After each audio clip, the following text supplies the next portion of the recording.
രക്തസാക്ഷികളുടെ രക്തം, സുവിശേഷത്തിന്റെ വിത്ത്, അത് വളവൃഷ്ടമായി കിളിർക്കും.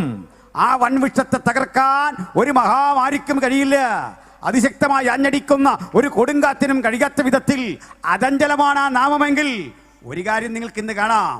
അതിവേഗം യേശുവിൻ്റെ അനുഗാമികളുടെ കൂട്ടം ആ സ്റ്റേറ്റിൽ വർദ്ധിച്ചുകൊണ്ടിരിക്കുന്നു. ഇന്ത്യയുടെ വിവിധ ഇടങ്ങളിൽ വർദ്ധിച്ചുകൊണ്ടിരിക്കുന്നു.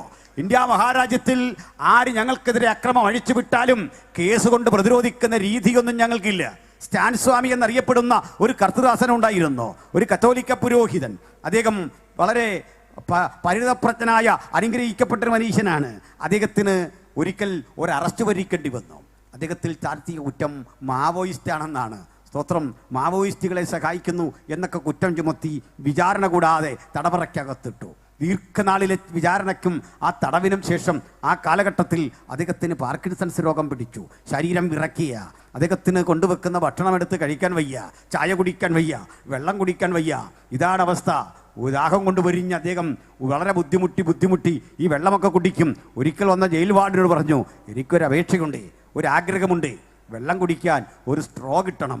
ആ സ്ട്രോ പോലും അനുവദിച്ചു കൊടുക്കാതെ തൊണ്ട വരണ്ട് പൊട്ടിപ്പൊളിഞ്ഞ ജയിലിൽ അദ്ദേഹം അന്ത്യശ്വാസം വലിച്ചു. ഇങ്ങനെ ഒന്നും രണ്ടും പേരല്ല, 1600-ൽ പരം ആളുകൾ ഇന്ന് ഇന്ത്യ മഹാരാജ്യത്തിൻ്റെ വിവിധ ജയിലുകളിൽ മതപരിവർത്തന കുറ്റം ചുമത്തി കിടക്കുമ്പോൾ ഞങ്ങൾക്കൊരു കാര്യം ഉറപ്പാ, വരാനിരിക്കുന്ന ഇന്ത്യയുടെ ഭൂപടം മാറ്റിവരയ്ക്കാൻ കഴിയുന്ന ചില അനുഭവങ്ങളാണ് ഈ രാജ്യത്ത് സംഭവിക്കുന്നതെങ്കിൽ ഹല്ലേലൂയ. ഇന്ന് കേട്ട വചനം എന്താ? അവൻ നമ്മോട് വചനം വിശദീകരിച്ചു കൊണ്ടിരുന്നപ്പോഴേ ഉള്ളം കത്തിക്കൊണ്ടിരുന്നു.